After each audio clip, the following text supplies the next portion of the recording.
saudade. Mas agora me compete usar os próximos minutos para trazer uma palavra de Deus ao seu coração. Você está interessado nisso? Quantos têm o coração aberto para Deus? Sabe, a palavra, ela sempre precisa encontrar um espaço para além da nossa mente.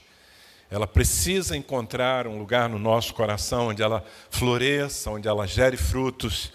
E é essa oração que eu faço diante do Senhor, que nessa noite, mais do que conhecimento, você receba visão e que essa visão mova o seu coração a ser o melhor que você pode ser para o Senhor. Eu queria lhe convidar a abrir a sua Bíblia em Mateus capítulo 25.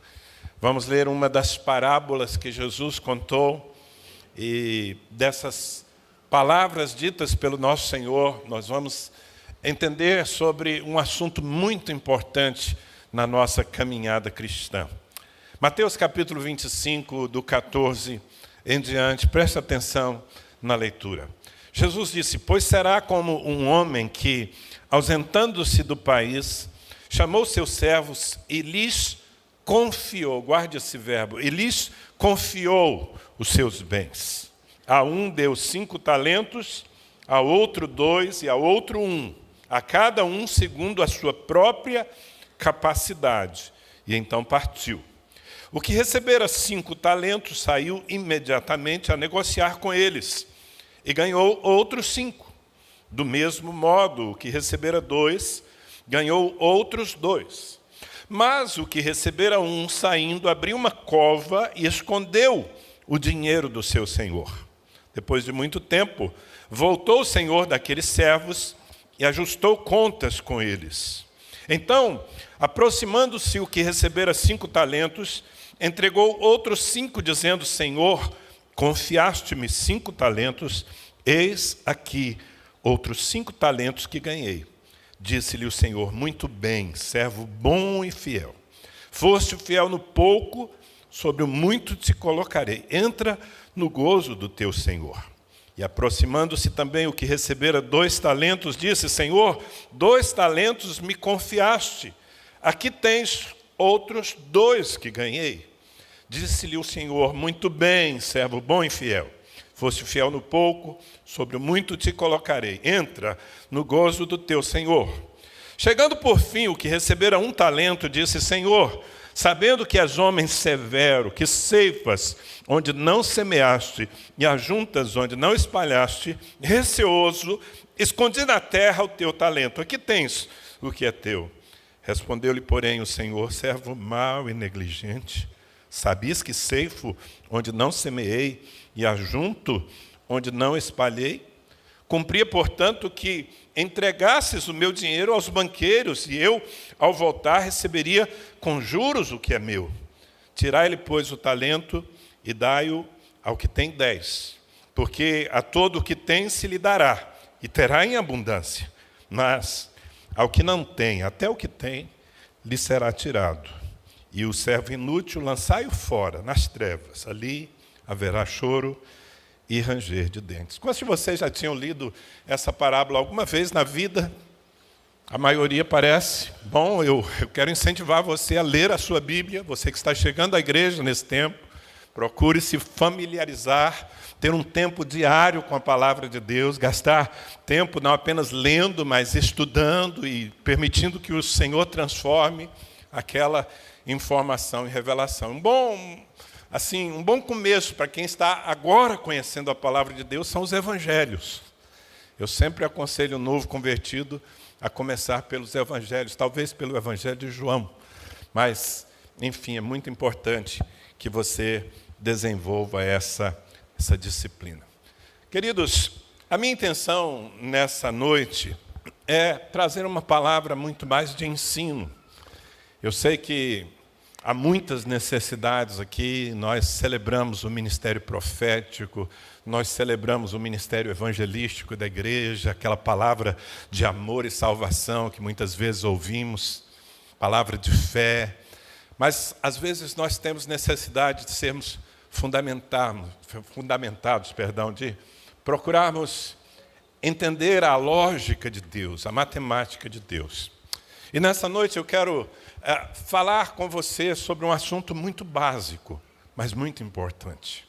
Na teologia, se usa o termo mordomia cristã. Eu sei que ao falar de mordomia, alguns já se chocam, porque nós temos uma ideia de que mordomia... O que é mordomia? Bom, mordomia é um privilégio que alguém tem e não deveria ter. Pensamos então nos políticos, nos juízes, nos poderosos. Mas esse é um termo secundário, um significado secundário da palavra. Na verdade, mordomia significa administração. Esse é o sentido exato da palavra. E a minha intenção é convencer você de que você é um mordomo de Deus, de que você é administrador das riquezas de Deus. E se você compreender isso, você vai perceber que isso vai traspassar todas as áreas da sua vida e que isso vai ajudar você a matar um mito, um sofisma que, de certa forma, se instalou na mente de muitos cristãos, que divide coisas sagradas de coisas humanas ou coisas não sagradas. Na verdade, tudo para Deus é sagrado. E nós precisamos ter essa compreensão. Se eu perguntasse aqui, você confia em Deus? Quantos diriam, sim, eu confio no Senhor? Quem tem esse testemunho na sua vida? Claro, você confia em Deus, isso é fé. Confiar em Deus é exercício de fé. Mas e se eu disser que Deus confia em você? Lhe surpreende ou não? Sim, Deus confia em você. Aliás, eu posso dizer que mais do que confiar em você, Deus confia a você as riquezas que Ele mesmo possui. E a gente vai entender que essa, na verdade, é a mensagem central dessa parábola. Uma parábola é uma história inventada. Jesus inventou essa história para nos ensinar certas coisas. E por que é tão importante nós sabermos disso? Porque a doutrina, o ensino da mordomia cristã, na verdade, se baseia do fato de que nós não temos nada, de que tudo pertence ao Senhor, tudo, absolutamente tudo o que você imaginar, as coisas animadas, inanimadas, as riquezas, as pessoas, tudo pertence ao Senhor. E Ele coloca nas nossas mãos, esperando que nós façamos com que tudo aquilo cumpra o seu propósito.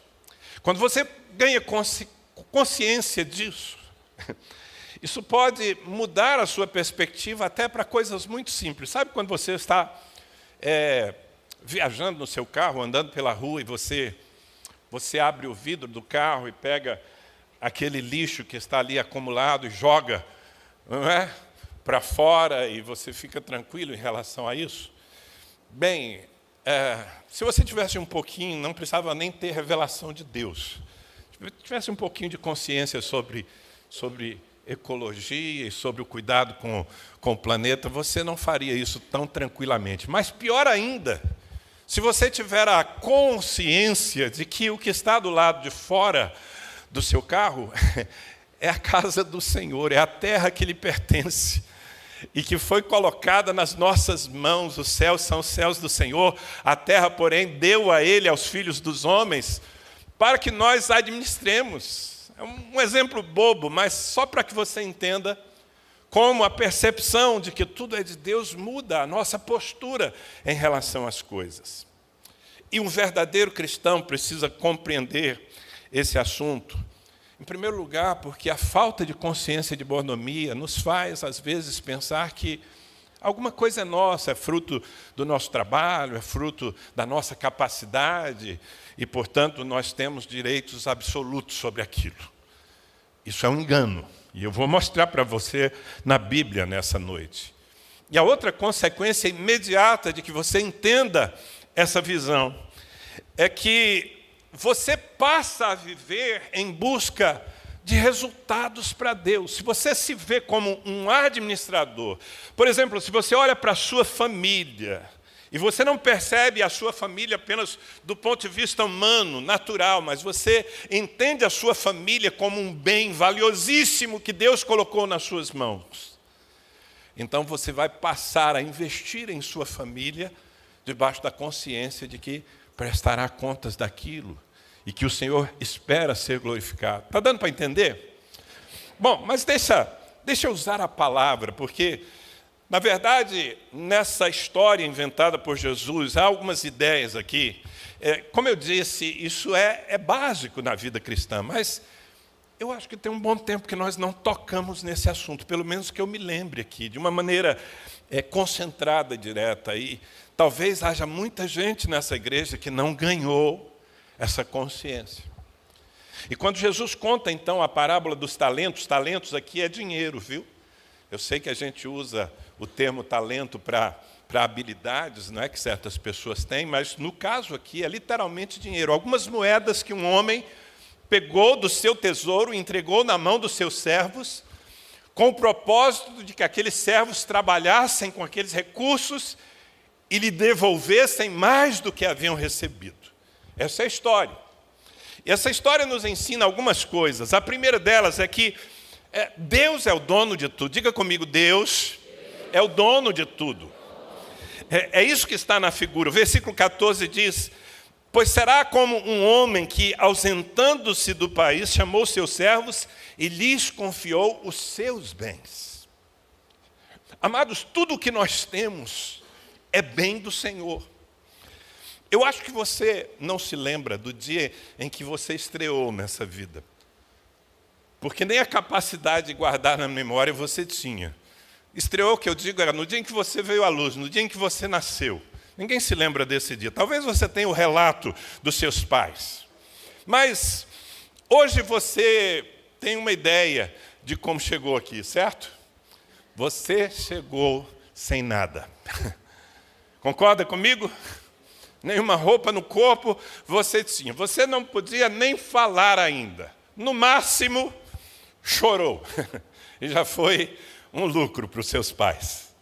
E a partir daquele dia, talvez eu tenha que dizer, antes mesmo disso, você foi alvo do investimento de Deus, inclusive através de pessoas. E tudo que você adquiriu de lá para cá, você aprendeu a falar, você aprendeu a raciocinar, talvez você tenha estudado, ganhou conhecimento, se tornou um profissional. Quem sabe hoje você seja um ministro na casa de Deus, um líder.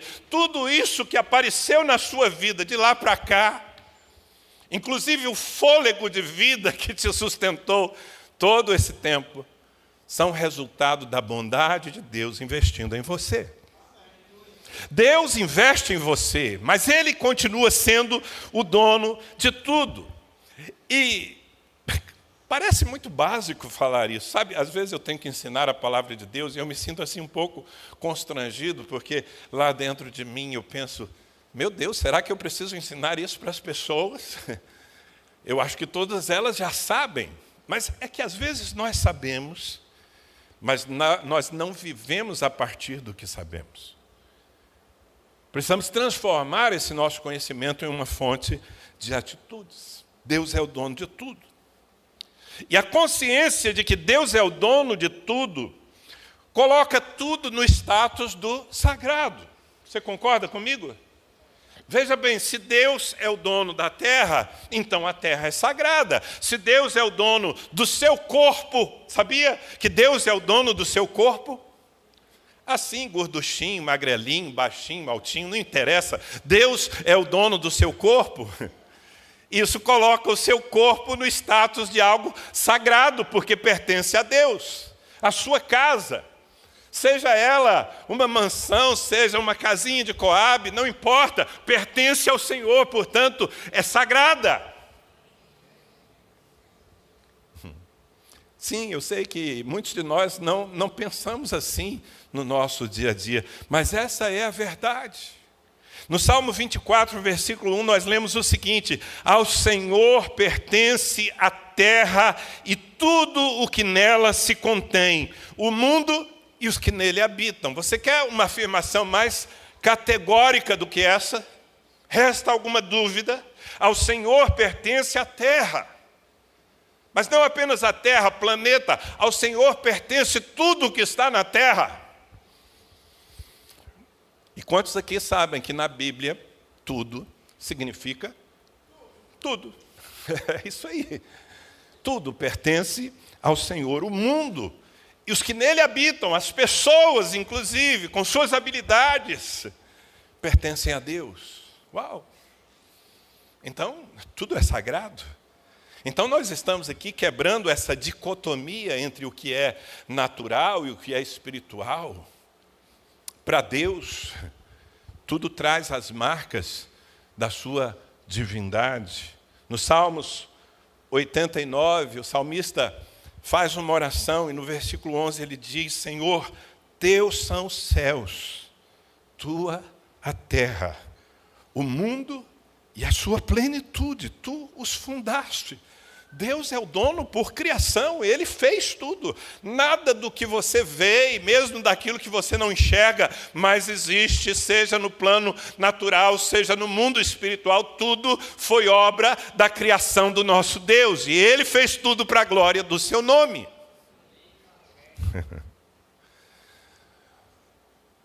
E isso deveria despertar em nós um senso de vida sagrada. Todos os dias eu acordo e eu estou cercado por coisas muito, muito importantes. Em Ageu capítulo 2, versículo 8, é o Senhor quem fala, no mesmo sentido desses últimos textos. E o Senhor diz: minha é a prata, meu é o ouro, diz o Senhor dos Exércitos. Olha, essas merrecas que estão aí no seu bolso, ou que está guardado lá na sua conta bancária, na verdade elas não lhe pertencem. Elas pertencem a Deus. Todas as riquezas do mundo pertencem ao Senhor. Agora, Deus em sua generosidade resolveu nos incluir. Então Ele pega, como o homem dessa parábola, Ele pega das suas riquezas, volto a dizer, não apenas materiais, mas espirituais, talentos, habilidades, e Ele coloca nas nossas mãos. Ele nos confia aquilo, porque Ele aposta, é uma palavra que não cabe muito, mas acho que você está entendendo. Ele aposta que nós somos capazes de trabalhar bem com aquelas riquezas e transformá-las em mais para a glória do Senhor. Quem está me entendendo? Então veja bem, queridos, a consciência de que Deus é o dono de tudo coloca tudo no status do sagrado. Tudo é sagrado, meu casamento é sagrado, porque eu tenho que tratar bem a minha esposa. Não é apenas porque ela é minha esposa e porque eu a amo, ok, mas acima de tudo é porque ela é serva do Senhor. E o Senhor me confiou essa mulher para que eu entregue de volta a Ele algo bem melhorado. Você está se esforçando aí, varão?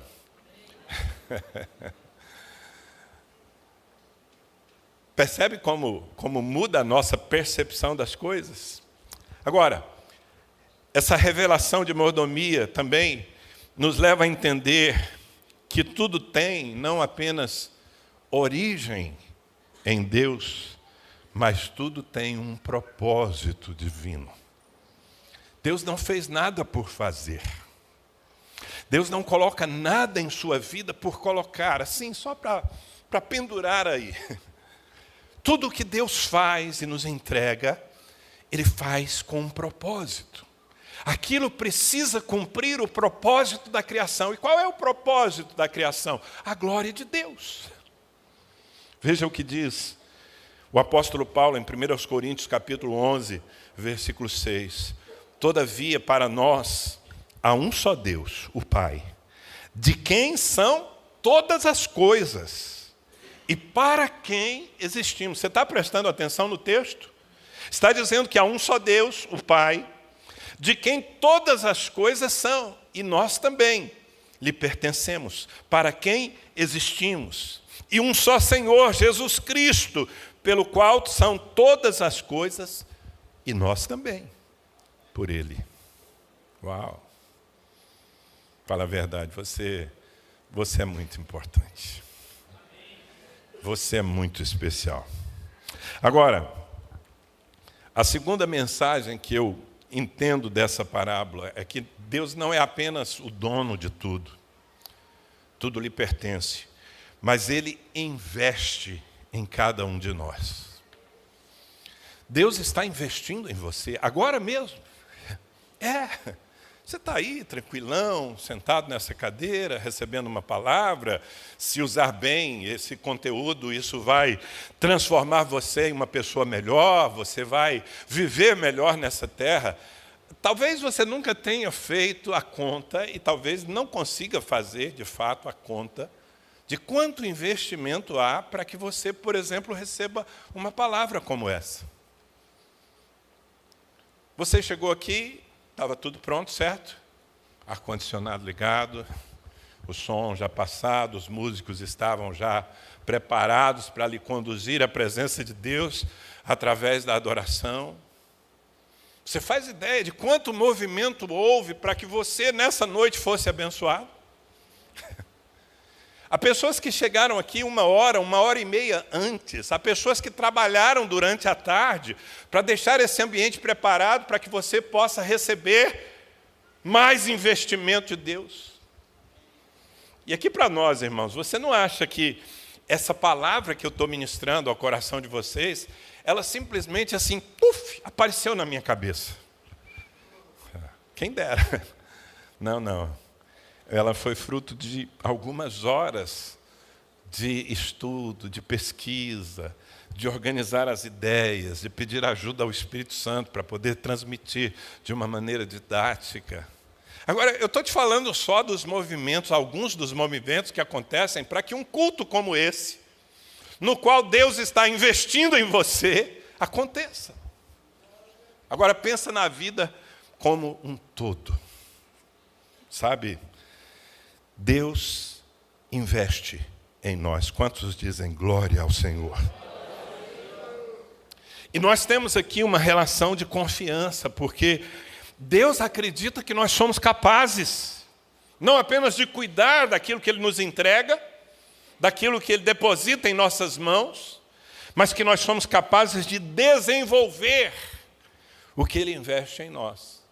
O Senhor dessa parábola, Ele entregou os seus bens, as suas riquezas aos seus servos, porque Ele tinha a expectativa de que eles eram suficientes para trabalhar com aquilo. Deus acredita em você.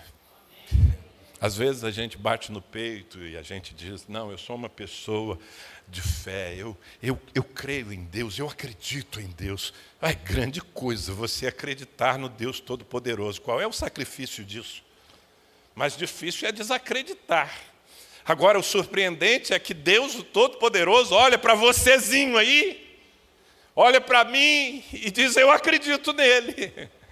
E eu vou colocar nas mãos dele coisas que ele nunca conquistaria, porque eu sei que ele é capaz de desenvolver isso e me entregar algo melhor.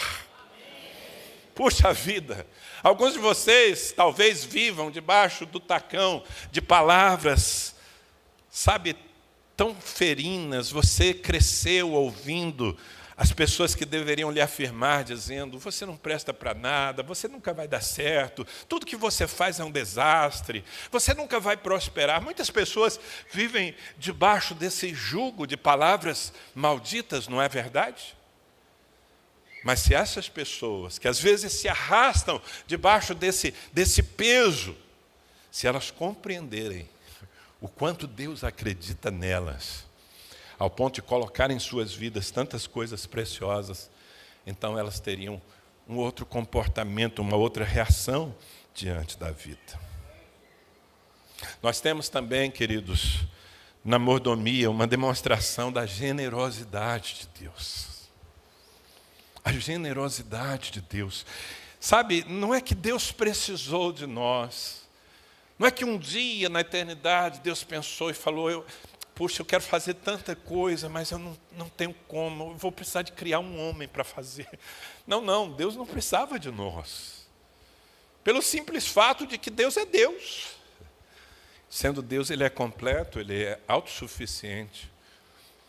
Mas em seu amor, eu vou falar de novo, em seu amor, em sua generosidade, Ele não apenas nos criou, mas Ele resolveu nos incluir na história da sua glória. Ele resolveu colocar em nossas mãos aquilo que lhe pertence E aí você se olha no espelho, talvez ainda com uma visão distorcida, e se sinta tão pobre, mas escuta, você tem inteligência. Sim, eu sei que algumas pessoas têm mais inteligência do que outras, é verdade, mas todos nós aqui temos uma capacidade de raciocinar. Deus lhe deu isso. Você acumulou ao longo da vida conhecimento, você tem saúde. Bom, já foi melhor, pastor. Bem, você está aqui nesse domingo à noite, durinho aí, firmão. Você tem saúde, sim. E quem lhe deu saúde? Quem lhe deu saúde? Sim, foi o Senhor. Ele tem lhe dado saúde, lhe dado amigos, lhe dado família, relacionamentos, bens, conhecimento. Eu poderia me exercitar aqui em falar de tantas coisas que, sabe, por onde você anda, você carrega. E que, na verdade, são resultado da generosidade do Senhor em compartilhar com você o que você nunca teria. Mas eu gosto de pensar também que cada talento que nós recebemos é uma oportunidade. Sabe, se Deus põe algo nas minhas mãos, se Deus me dá filhos. A gente está numa geração onde as pessoas, justamente por não terem visão de mordomia, elas evitam filhos. Eu vejo muitos crentes que estão debaixo dessa mentalidade mundana. Não, filho dá trabalho, filho dá despesa, filho... Não, deixa eu te dizer uma coisa. Filhos são herança da parte do Senhor. Uma pessoa que tem visão de mordomia, quando lhe nasce um filho, quando chega a notícia, a minha esposa está grávida, essa pessoa, ainda que ela possa fazer as contas e dizer, bem, vai ser desafiador, criar mais um, colocar na escola mais um, sustentar mais um, por muitos anos, isso vai ser desafiador. Mas a primeira coisa que deve vir à mente de um casal, quando recebe a notícia de que vai ter um novo filho, é, uau, Deus nos enriqueceu. Deus está nos dando algo, e Ele espera que nós administremos bem e lhe devolvamos algo melhor ainda. Sim, é sob essa perspectiva que eu tenho sido pai ao longo dos anos. E também é sob essa perspectiva que eu procuro ser pastor. Porque quem era eu? Um jovenzinho lá, sabe, extremamente tímido, sem nenhuma condição de fazer qualquer coisa. Mas então o Senhor me disse, eu vou lhe entregar um povo. E se você pensa que ao me entregar um povo, Deus me deu uma igreja grande como essa, não. Ele me entregou um casal. Um casal. Quando eu cheguei em Ribeirão Preto, Deus me entregou um casal. Mas eu estava aqui tão feliz pela confiança que o Senhor aplicou em minha vida. Eu estava aqui ainda, me lembro quando eu mandava as minhas cartas, eu aqui sozinho, a Mônica, noiva e morando em Brasília, e eu mandava cartas dizendo, meu amor, que vitória, hoje nós tivemos 7 pessoas na reunião. Uau! Eu estava empolgado naquele tempo, como eu continuo empolgado hoje. E sabe por que eu estava empolgado naquele tempo? Porque eu pensava, que privilégio eu tenho de poder gastar a minha vida sendo um pastor, e o Senhor está me confiando pessoas preciosas. E à medida em que eu fui procurando dar o meu melhor para cuidar de pessoas preciosas, Ele foi multiplicando as pessoas preciosas. E olha a sua volta. Uau, Deus é generoso demais.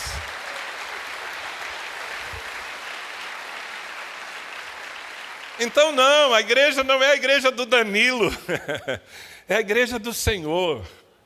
Do Danilo é só o privilégio de servir ao Senhor cuidando dessa igreja e fazendo com que ela avance junto comigo tantos de vocês aqui. Esse é o sentido da mordomia. Sabe, cada talento que nós recebemos é uma oportunidade de crescermos e de sermos honrados. Quando o homem daquela parábola entregou os 5 talentos a um dos seus servos, na verdade ele estava lhe dizendo, eu confio em você, tome aqui os talentos. Eu tenho certeza de que você vai ser capaz de multiplicá-los. E se você multiplicá-los, você também vai desfrutar disso e você vai ser honrado, como de fato aconteceu.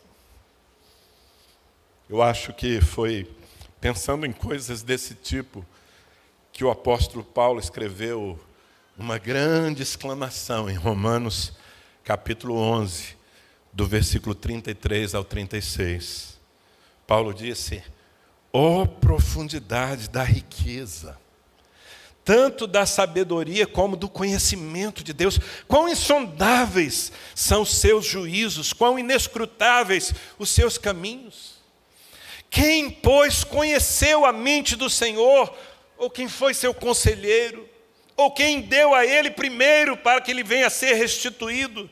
E ele arremata dizendo: porque dele, e por meio dele, e para ele, são todas as coisas. A ele, pois, a glória eternamente. Amém. Diga: porque dele, por ele e para ele são todas as coisas. Glória, pois, a ele eternamente. Amém. Glória a Deus. Agora, uma terceira ideia que me vem quando eu leio essa parábola é que Deus, ao distribuir os talentos, Ele considera a capacidade particular de cada um de nós. Sim, o Senhor nos conhece. Ele sabe quanto de responsabilidade nós podemos carregar. E por isso Ele não distribui uniformemente. Ele que nos criou, Ele que nos fez com certas tendências e aptidões. Então, Ele nos entrega certas coisas. Mas Ele não faz isso de uma maneira, volto a dizer, linear. Diz aqui no versículo 15 do texto que aquele Senhor distribuiu a cada um segundo a sua própria capacidade. E então partiu. Então, eu diria duas coisas aqui para você entender. A primeira delas é que sim, você tem capacidade.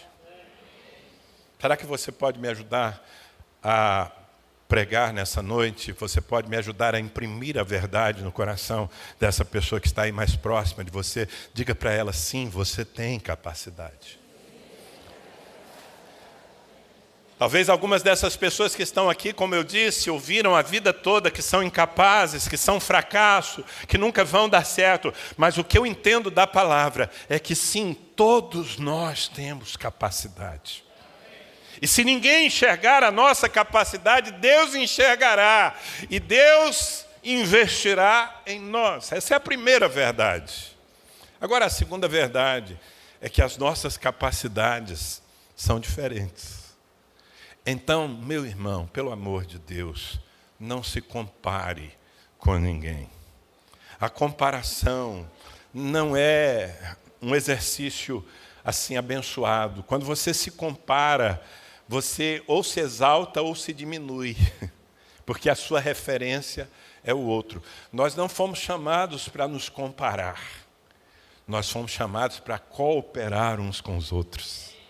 Nós fomos chamados para valorizar aquilo que temos, porque foi Deus quem nos deu, e fomos chamados também para valorizar o que os outros têm, mesmo aqueles que têm mais do que nós. Deus viu neles, nesse momento, uma capacidade maior.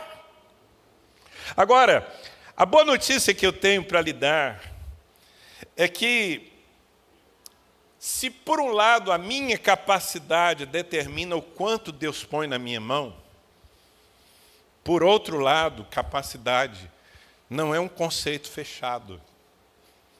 Explico. Eu posso ter uma capacidade hoje e eu posso ter uma capacidade maior amanhã. Você quer ter mais? Você quer ter mais dinheiro? Só esses 4 ou 5 querem ter mais dinheiro? Uau, que igreja humilde, despojada. Deixa eu fazer a pergunta de novo, quem sabe você estava dormindo. Você quer mais dinheiro? Uau, acordou finalmente. Ok. Então, que tal aumentar a sua capacidade de administração? Você quer mais discípulos? Sim, você deveria querer discípulos, porque para isso o Senhor nos enviou a todos fazer discípulos. Mas para ter muitos discípulos, você precisa crescer em capacidade. Isso significa investir em si mesmo. Significa se expandir. Há pessoas que têm desejos, mas elas não transformam os seus desejos em investimento próprio. Então, veja bem, o Senhor, em sua sabedoria e em sua soberania, Ele olha para você nesse momento da sua vida e Ele diz: você é capaz de fazer tais coisas. Então aqui está. E Ele está lhe valorizando nisso. Em Efésios capítulo 4, versículo 7 está escrito: e a graça foi concedida a cada um de nós. Amém? Não abra mão dessa verdade. A graça foi concedida a cada um de nós. Não há ninguém na igreja que não tenha recebido um investimento da graça. A graça foi concedida a todos, mas de uma forma igual, não. Segundo a proporção do dom de Cristo. Então, se eu posso lhe dar um conselho nessa noite, é expanda-se. Prepare-se para mais. Essa semana eu estava pensando, nós temos tido algumas dificuldades em acompanhar. Nós somos uma igreja grande. Podemos dizer que nós somos uma multidão. Nós temos mais de 700 células nessa cidade. Milhares de pessoas estão aqui debaixo do nosso cajado. Isso significa que, para dar conta do recado, para acompanhar essas vidas, nós precisamos nos dedicar, não apenas nós os pastores, não seríamos suficientes para isso. Então precisamos de muitas outras pessoas, então temos centenas de líderes que com seus talentos estão servindo ao Senhor. Mas uma das coisas que precisamos para cuidar bem desse rebanho é saber o que está acontecendo. Sabe, eu não tenho capacidade de perceber quantas pessoas estiveram na célula essa semana. Você sabe que as nossas reuniões de célula são muito importantes. Quantos sabem disso? Levanta a mão aí quem sabe. Porque sim, é ali naquele pequeno grupo que nós conseguimos estar perto de você.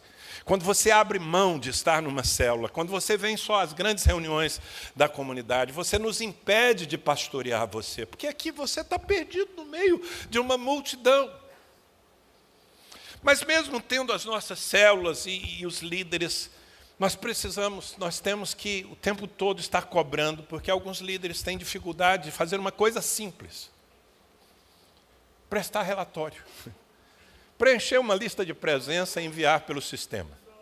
Então, veja bem, é um gesto tão simples, mas algumas pessoas, aliás, muitas, elas não cumprem isso de uma maneira zelosa como deveriam.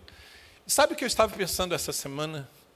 Talvez seja falhas desse tipo que impede que nós sejamos uma multidão maior. Talvez Deus esteja lá do céu olhando para nós como comunidade e dizendo: puxa, eu entreguei a vocês 4.000 e tantas pessoas e vocês estão com dificuldade de administrar tudo isso. E se eu entregar 10.000, 15.000, 20.000, vocês vão morrer. Então a mensagem de Deus para todos nós aqui, principalmente para os que já estão no exercício da liderança, é: vamos nos expandir, vamos aumentar a nossa capacidade de servir as pessoas, de prestar relatórios.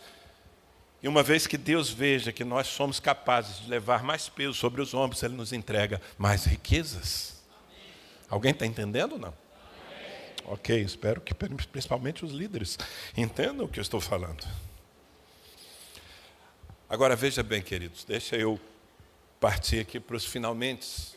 Como eu disse, é uma palavra de ensino, ok? Não é uma pregação que quer mexer com as suas emoções. Muito mais, eu quero plantar uma consciência na sua mente, para que você viva a partir dessa consciência. Esse Deus generoso que reparte conosco, que investe em nós, que considera as nossas capacidades, Ele espera essa. É a quarta ideia central aqui. Ele espera colher bons resultados da nossa administração. Não, o Senhor não está investindo a fundo perdido em você. Ele não está entregando as coisas nas suas mãos e dizendo: ih, perdi. Não. Quando Deus entrega nas suas mãos algo, volto a dar exemplos, sua família, seu casamento, seus filhos, seu trabalho, sua célula, seus discípulos, seus amigos, seus bens, seu carrinho, sua casinha. Quando Deus coloca essas coisas nas nossas mãos, todas essas coisas, Ele de fato quer que daqui a algum tempo nós nos apresentemos diante dEle com algo a mais do que Ele nos deu. Que será fruto agora sim da nossa dedicação. Essa era a expectativa do Senhor da parábola. Versículo 19, depois de muito tempo voltou o Senhor daqueles servos e ajustou contas com eles.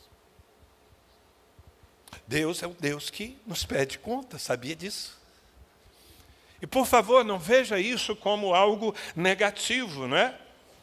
Porque talvez a ideia que se desenhe no seu pensamento puxa, é um Deus então que vem para nos reprovar. De forma alguma. Hoje pela manhã eu estava falando sobre isso, eu identifiquei alguns professores aqui. Nessa noite, tem alguém que trabalha como professora em alguma escola? Levanta a sua mão, você que é professor. Opa, temos mais do que pela manhã. Glória a Deus por sua vida. Deixa eu fazer uma pergunta a você que é professora. Quando você passa uma prova aos seus alunos, qual é a sua expectativa? De que eles se deem muito mal? Ou de que eles todos sejam aprovados, que eles tenham boas notas? Quantos professores aqui esperam que os seus alunos consigam boas notas nas provas? Bom, se você é professor e não espera isso, depois você me procura aqui do lado, eu quero fazer uma oração de libertação por você. Porque sim, essa deve ser a expectativa de um bom professor.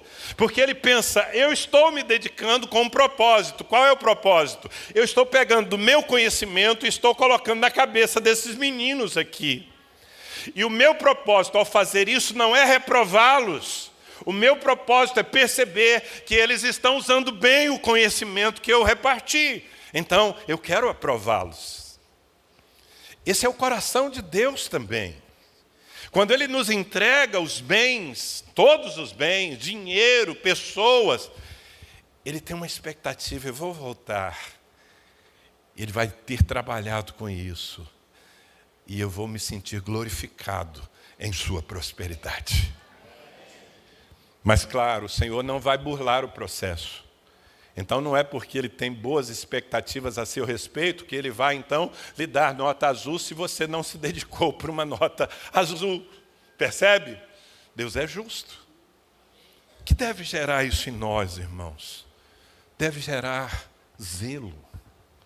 Deve gerar diligência, cuidado, investimento, sabe, em todas as coisas. E eu volto a dizer, queridos, é completamente diferente você conduzir uma família como homem, simplesmente na moral, sabe? É muito diferente quando você está à frente da sua família e você pensa, a minha família é uma riqueza tão grande que Deus me deu. Então, quando eu saio de casa cedo para trabalhar, não é apenas pelo salário, é para honrar ao Senhor, para dar à minha família o melhor. Eu vou administrar esse recurso de tal maneira que eu consiga melhores resultados para a minha casa, não para mim. Alô, vocês estão aí? Em 2 Coríntios, capítulo 5, versículo 10, está escrito o seguinte: porque importa que todos nós compareçamos perante o tribunal de Cristo, para que cada um receba segundo o bem ou o mal que tiver feito por meio do corpo da carne. Há um tribunal final. Talvez alguém diga, peraí, pastor, mas nós não somos salvos por meio da fé? Não é o sangue de Jesus que nos salva e nós não fomos, então, livrados de toda condenação? Sim, é verdade. Quanto à salvação, é isso. Quanto à salvação, se você está marcado pelo sangue de Jesus Cristo, se você receber o Senhor na sua vida, você nunca, jamais será condenado. Mas aqui o Senhor está falando de uma outra coisa, através do apóstolo Paulo. Ele está dizendo que mesmo nós, os salvos pela fé, na graça de Cristo Jesus, nos apresentaremos diante de um tribunal.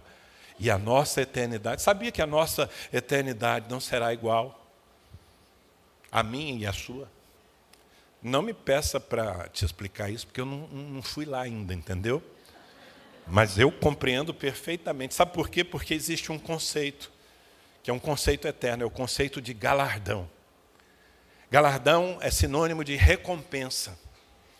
Então, claro, se você usou a sua vida desde que encontrou o Senhor Jesus e você administrou bem, você investiu aquilo que tinha para glorificar a Deus em tudo, e o outro foi assim empurrando com a barriga, você não acha que vai ser igual? Claro que não. Cada um receberá conforme as suas obras, conforme os seus resultados.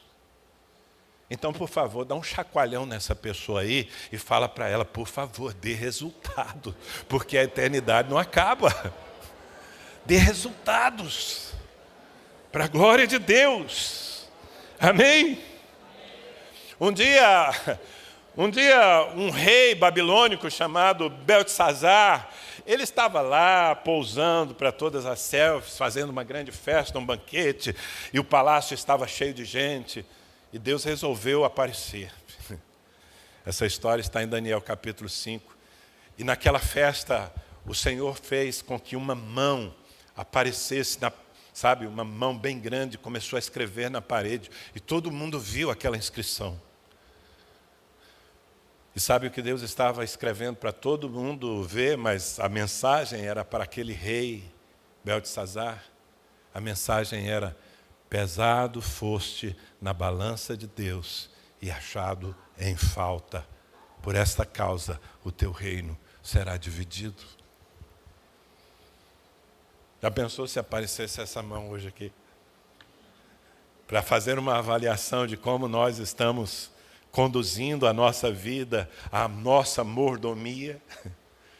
Sim, eu acho que Deus escreveria sobre muitos aqui. Você tem ido muito bem, eu tenho lhe pesado, e você hoje tem mais do que ontem, porque você tem trabalhado com aquilo que eu lhe entreguei.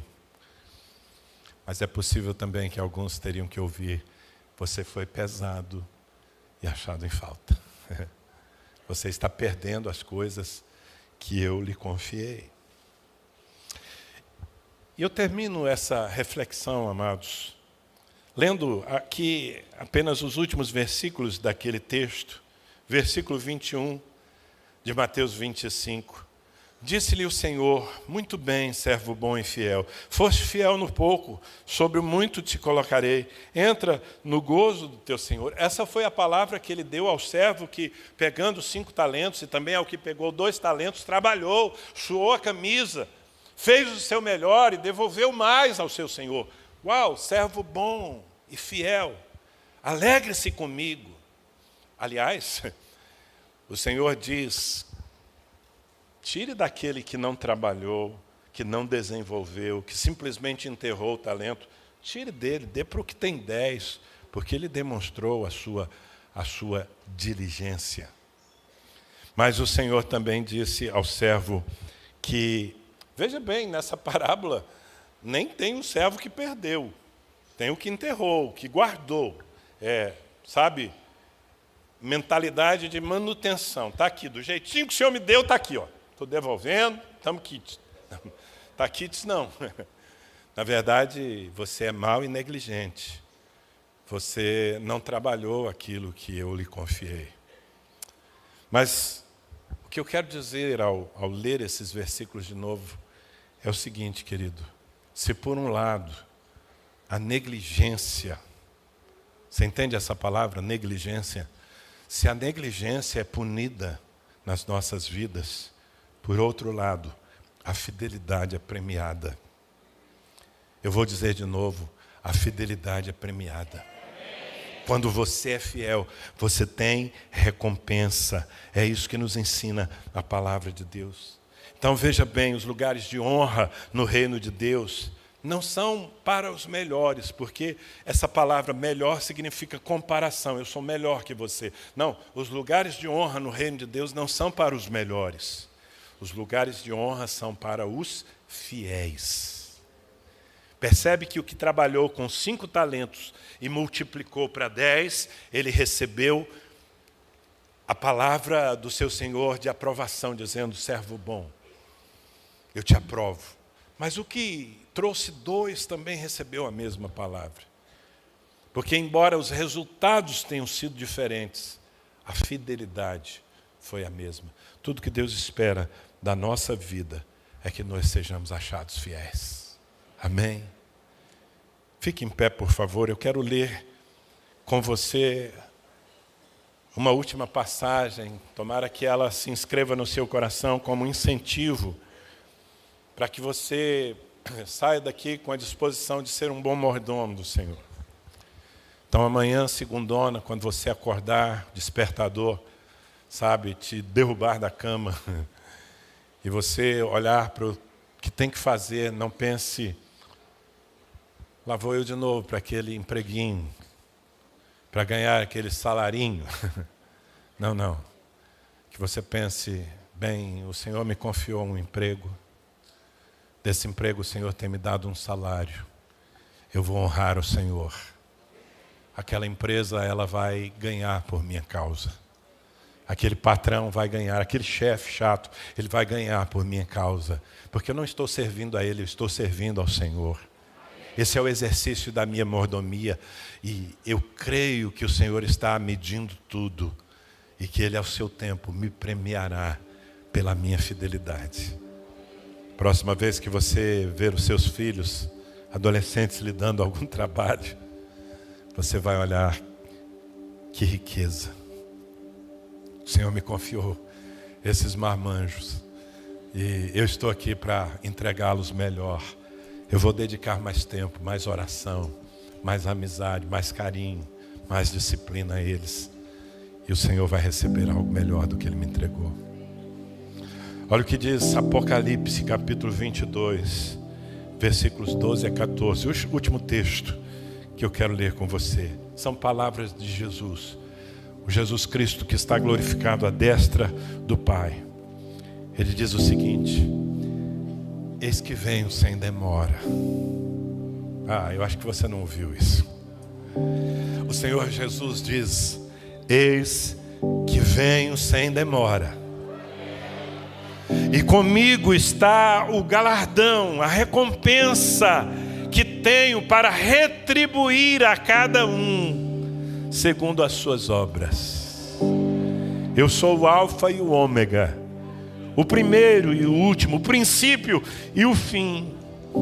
Bem-aventurados aqueles que lavam as suas vestiduras no sangue do Cordeiro, para que lhes assista o direito à árvore da vida e entrem na cidade eterna, pelas portas. Mas, claro, todo esse texto é maravilhoso, mas eu quero enfatizar essa verdade, que ela te guie todos os dias. É o Senhor Jesus dizendo: José Dalmo, você que está lá na Espanha, cuidando de algumas poucas pessoas ainda, o Senhor te diz: eis que venho sem demora, e comigo está o galardão para retribuir aos fiéis. Você está sendo fiel. O Senhor não está vindo de mãos vazias. Ele está vindo acompanhado de muitas recompensas para os fiéis. Amém? Você está edificado com essa palavra? Você se assume como um mordomo de Cristo, administrador das coisas do Senhor. Aquele curso que você está fazendo, aquela faculdade, não é sua, é de Deus. Aquele título que você conquistou, doutor fulano de tal, para com isso, não é seu. Foi o Senhor quem lhe concedeu. Eu quero que você feche seus olhos um pouquinho e que você tente fazer o exercício de enumerar, ainda que seja quase impossível, mas pelo menos tente enumerar todos os talentos que Deus colocou em suas mãos. Pense nas pessoas, pense nas habilidades, pense na saúde, pense nos dons espirituais. Enquanto você faz esse exercício e ora ao Senhor, nós vamos ser conduzidos numa canção e depois nós vamos orar juntos aqui. Senhor.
Aleluia.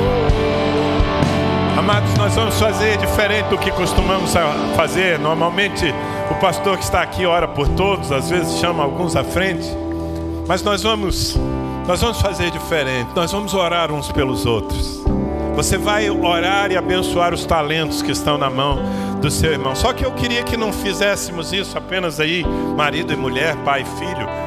Não, eu queria que vocês fizessem uma rodinha. Olha para as pessoas que estão na fileira de trás. Faz um círculo de oração aí.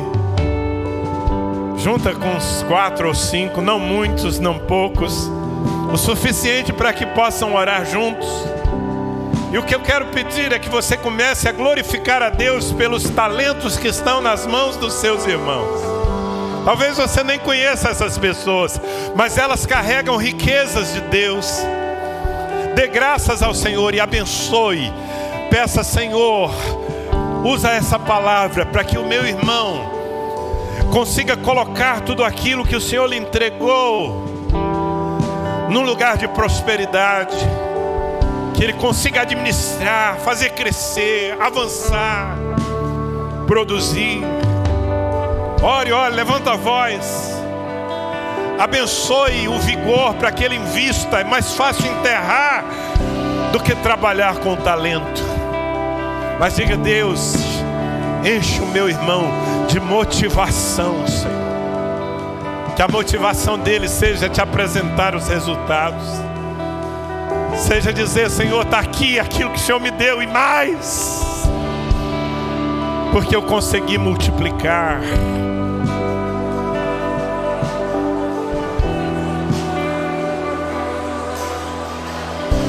Eu ainda estou vendo algumas pessoas com a boca fechada. Não se ora de boca fechada.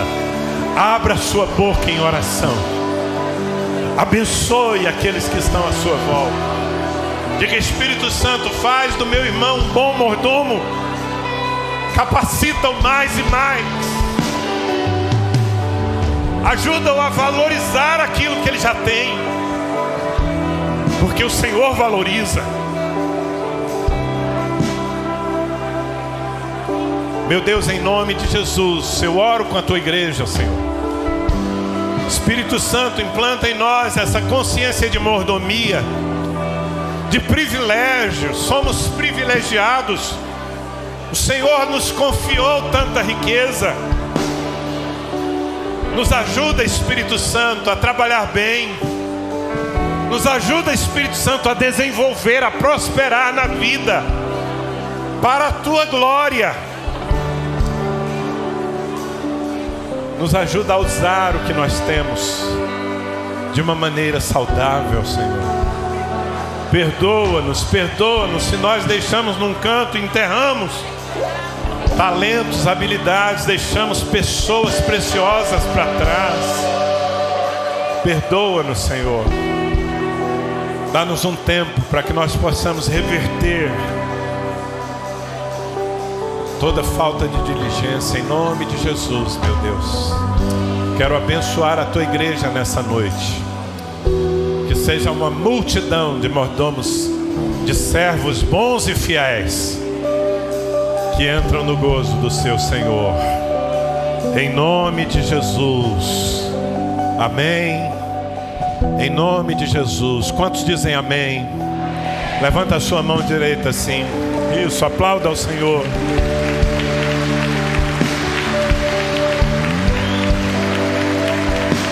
Agora você vai se apropriar da palavra. Levanta a sua mão direita assim e diga: eu sou mordomo do Deus Altíssimo. Na minha vida foram depositadas riquezas celestiais. Eu me sinto um privilegiado. Deus confia em mim. Deus vê capacidade em mim. E eu estou comprometido em entregar de volta não só o que eu recebi, mas o que eu multipliquei para a glória dele, porque dele, por ele e para ele são todas as coisas na minha vida. hoje e sempre. Amém. Glória a Deus. Yes! Uma multidão dos céus. Que o Senhor abençoe você. Que você aproveite cada oportunidade essa semana. Que você viva com alegria. Tudo é sagrado, o seu emprego é sagrado, a sua casinha é sagrada, aquele carrinho que de vez em quando te deixa na rua, ele pertence ao Senhor. Dá uma melhorada, leva na oficina, tá bom? Mas faça com que tudo isso redunde em glória e honra ao nome do seu Deus. Vai na paz, em nome de Jesus.